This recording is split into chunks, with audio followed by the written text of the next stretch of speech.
Right now, in this very moment, something is trying to reach you. It has been trying for longer than you realize. Not through some dramatic sign in the sky, not through a booming voice from the heavens, but through the quiet, persistent language that the universe has always used. A language most people never learn to hear.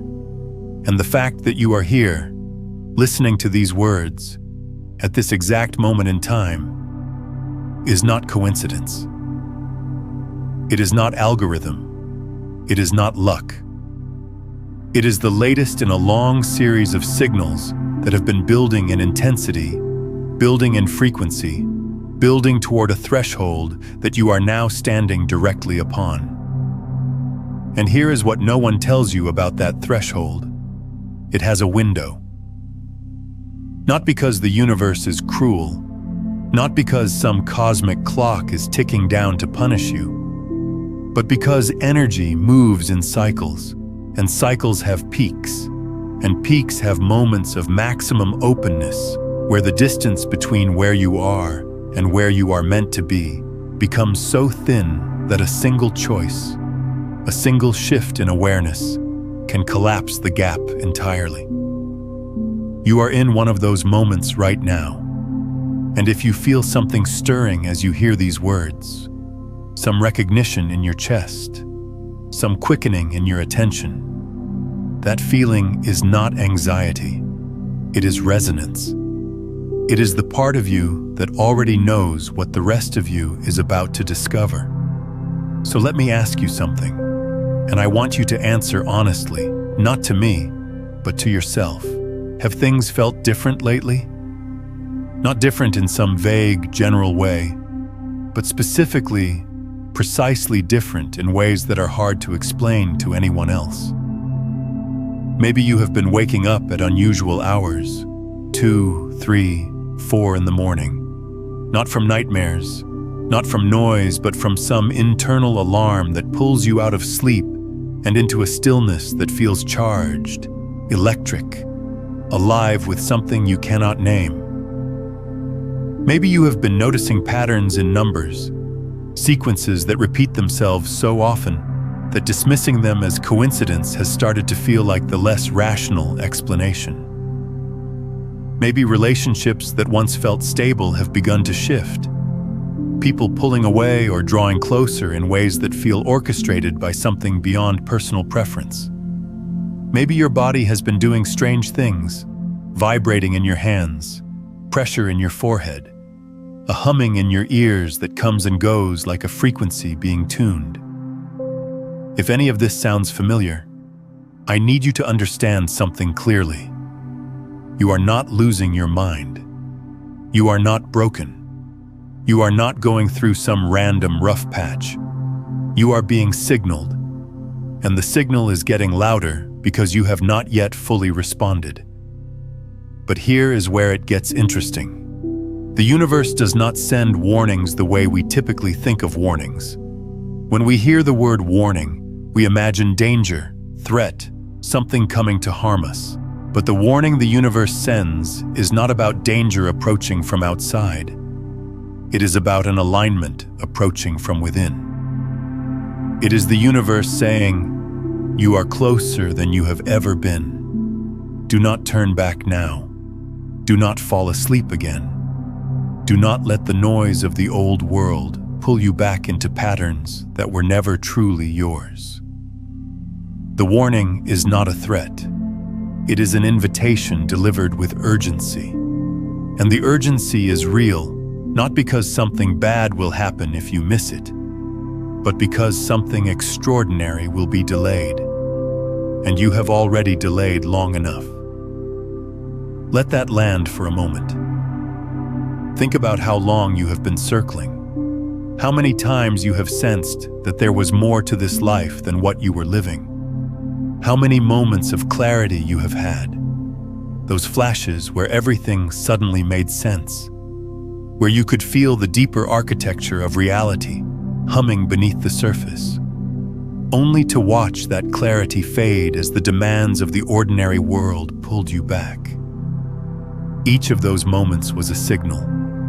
Each one was the universe tapping you on the shoulder, whispering, "Not yet, but soon." And now soon has arrived. Now the whisper has become something you can no longer ignore, which is exactly why you are here, listening to these words at this specific point in your life. Let me take you deeper into what is actually happening, because understanding the mechanics of this changes everything. Quantum physics has revealed something that mystics have known for thousands of years. The universe is not a collection of solid, separate objects moving through empty space. At the most fundamental level, reality is a field, a vast, interconnected field of energy and information, where everything influences everything else instantaneously, regardless of distance. What we experience as physical matter, as solid reality, is actually patterns of energy held in place by observation, by consciousness, by attention. This is not metaphor. This is what the double-slit experiment demonstrated over a century ago, and what every subsequent quantum experiment has confirmed. The act of observation collapses the wave function. Potential becomes actual. The formless becomes form. And what determines which possibility becomes real? The observer. You. Your consciousness is not a passive witness to reality. It is an active participant in its creation. Every moment, with every thought, every belief, every emotional frequency you sustain, you are collapsing infinite possibility into specific experience. You are literally choosing which version of reality materializes around you, mostly without knowing you are doing it. Now here is where this connects to what you are feeling right now, to the signals, to the urgency, to the sense that something is building toward a crescendo in your life. The field, this quantum field that underlies all of reality, is not static. It moves in waves. It pulses. It breathes. And just like the ocean has tides, the field has cycles of expansion and contraction. Moments where certain frequencies amplify and certain possibilities become more accessible than at other times. Ancient cultures understood this intimately. They built entire civilizations around tracking these cycles, aligning their actions with the rhythms of a living universe. They knew that there were windows, portals, if you want to use that language, moments where the field was especially responsive to conscious intention. Moments where the energy required to shift from one pattern of reality to another was dramatically reduced. You are in one of those windows right now, and the signs you have been receiving, the synchronicities, the disruptions, the strange feelings in your body, the dreams that feel more real than waking life, these are not random. They are symptoms of the field reorganizing around you. They are evidence that your energy signature is shifting, that the old frequency you have been broadcasting is losing coherence and a new one is trying to emerge. The universe is not sending you a warning because you are in danger.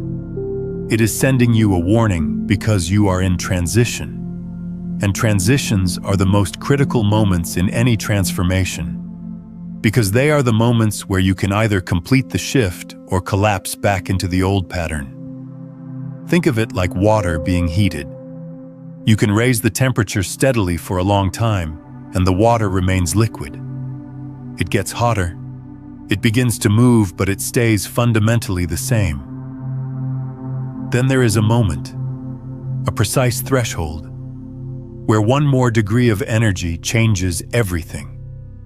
The water does not just get hotter, it transforms. It becomes steam. It changes state entirely. And in that moment of phase transition, the system is at its most unstable. It is neither fully liquid nor fully gas. It is in between. And that in-between state is where you are right now. If this is landing for you, if you can feel the truth of this in your body right now, take a moment to hit that like button and subscribe to this channel so these messages can continue finding the people who need them most. Breathe into that for a moment. You are not failing. You are not stuck. You are in phase transition. And the discomfort you feel, the uncertainty, the sense that the ground beneath you is no longer solid, that is not a sign that something is going wrong. It is the most reliable sign that something is going profoundly right. The old structure has to destabilize before the new one can emerge. The caterpillar has to dissolve into undifferentiated soup before the butterfly can take shape. And if you could ask the caterpillar what that dissolution feels like, it would probably describe something very close to what you have been experiencing. Everything I knew is falling apart. I do not recognize myself anymore. I do not know what is happening to me. But here is what changes everything. The caterpillar does not have a choice. Its transformation is biological, automatic, hardwired. Yours is not. Your transformation requires your conscious participation. It requires you to choose it.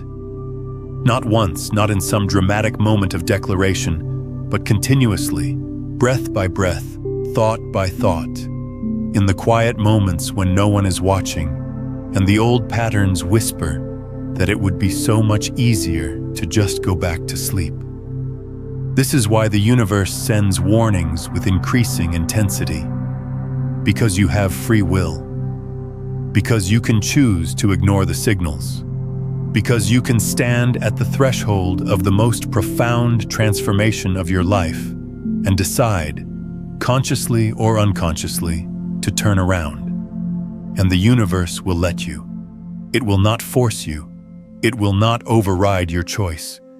But it will keep sending signals, keep creating synchronicities, keep disrupting the patterns that no longer serve you, because it knows what you are capable of becoming. It has seen the blueprint. It holds the version of you that exists on the other side of this transition.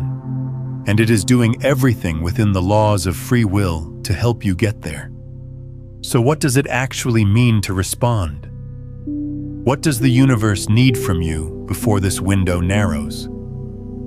This is where most people get it wrong. They think responding means doing something dramatic, quitting their job, ending a relationship, moving to a new city, posting some declaration on social media about their spiritual awakening. And sometimes, yes, external changes are part of the process. But they are never the first step.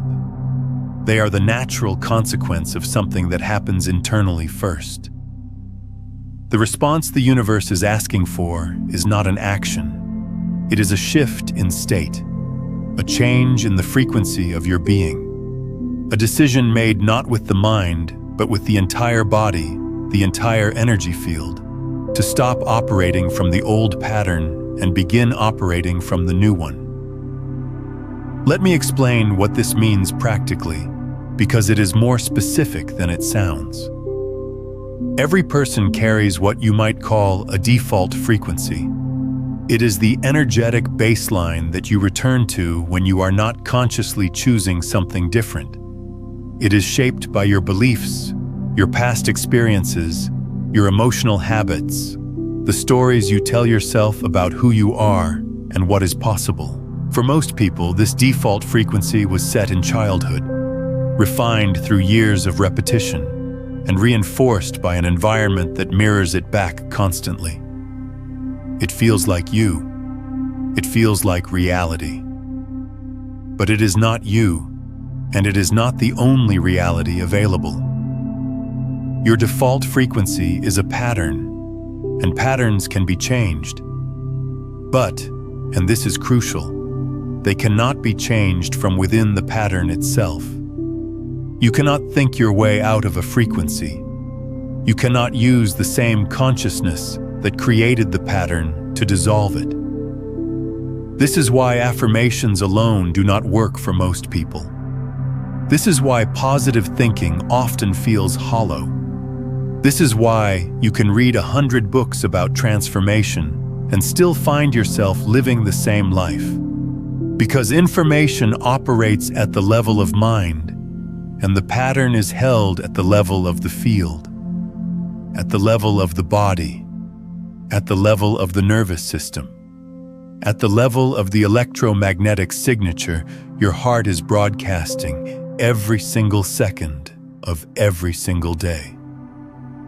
I want to pause here and ask you something. What is the one pattern, the one default frequency that you know in your heart you have been living from for too long? Drop it in the comments, not to confess, but to release. Because sometimes naming the pattern out loud is the first step in loosening its grip on your life. The response the universe is asking for happens at this level, not the level of thought, the level of frequency. And this is where it gets both simpler and more challenging than you might expect. Simpler because changing your frequency does not require years of study or practice. It does not require special knowledge or secret techniques. It requires presence. Real, embodied, full-body presence. The kind of presence where you are not thinking about the past or projecting into the future, but are fully, completely here, in this breath, in this heartbeat, in this moment. Because here is the thing about presence that quantum physics confirms. The present moment is the only point where the wave function collapses. The past is a memory held in neural pathways. The future is a projection held in imagination. Neither of them is real in the way this moment is real. And this moment, this now, is where all possibility exists simultaneously. It is the quantum superposition of your life and your presence, your conscious, embodied attention in this moment, is what determines which possibility becomes your experience. When you are truly present, something remarkable happens to your frequency. The noise drops away. The story's quiet. The emotional charge of old patterns loses its grip. And in that space, in that stillness, a different signal becomes audible. Not the signal of your conditioning, not the signal of your fears or your habits or your inherited beliefs, but the signal of what you actually are beneath all of that. The signal of your coherent self, the frequency that is uniquely, specifically yours, the one you came here to broadcast, the one the universe has been trying to help you find. This is what the mystics meant when they talked about the still, small voice. This is what meditation traditions point toward when they teach you to quiet the mind. Not because the mind is bad, but because the mind is loud, and the signal you need to hear is subtle. It does not shout. It hums. It resonates. And you can only feel it when you stop generating enough noise to drown it out. If this understanding of frequency and conscious transmission is resonating with you, what we have explored here only touches the surface. In my book, Beyond the Frequencies, A Quantum Guide to Consciousness Mastery, I walk you through the complete system, all 9 master frequencies, the step-by-step practices for moving from unconscious broadcasting to becoming the broadcast itself, layers upon layers of understanding that can truly shift you from seeking to embodiment. It is linked in the pinned comment below. So here is your first practice, and I want you to do this now, not later, not tomorrow, now, because the window is open and your attention is here, and this moment will not come again in exactly this configuration. Close your eyes if you can. If you are driving or doing something that requires your visual attention, keep your eyes open but soften your gaze. Let the world become slightly blurred at the edges. Now bring your attention to your heart. Not your mind. Your heart. Feel the physical space in the center of your chest. Feel the warmth there, or the tightness, or whatever sensation is present. Do not try to change it. Just notice it. Just be with it. Now take a slow breath in through your nose, and as you do, imagine that breath traveling directly into your heart space. Feel your chest expand. Feel the energy there begin to stir. And as you exhale slowly through your mouth, imagine that energy radiating outward from your heart in all directions. Like a pulse, like a wave, like a signal being broadcast into the field around you. Do this 3 times, slowly, with full attention. What you just did in those few breaths is more significant than you might realize. You shifted the center of your electromagnetic output from your brain to your heart. And your heart, as the HeartMath Institute and other research bodies have demonstrated, generates an electromagnetic field that is approximately 5,000 times stronger than the field generated by your brain. When you operate from heart coherence, you are not just feeling differently, you are broadcasting differently. And here's the truth most people will ignore. Nothing outside of you is forcing this moment. No cosmic clock is ticking somewhere in the sky. This midnight isn't on a watch. It's in your awareness. It's the point where you either keep repeating the same patterns or you finally decide to break them. The signs you've been seeing, the feelings you can't explain, that quiet voice telling you something has to change. That's not random. That's you. Waking up. So don't wait for another signal. Don't wait for things to fall apart before you take action. Because the longer you ignore what you already know, the louder life has to get to reach you. And not everyone likes the way that sounds. This is your moment, right here, right now. No fear, no delay, no excuses. Because the warning was never meant to scare you. It was meant to wake you. And if you're hearing this, you're already closer than you think.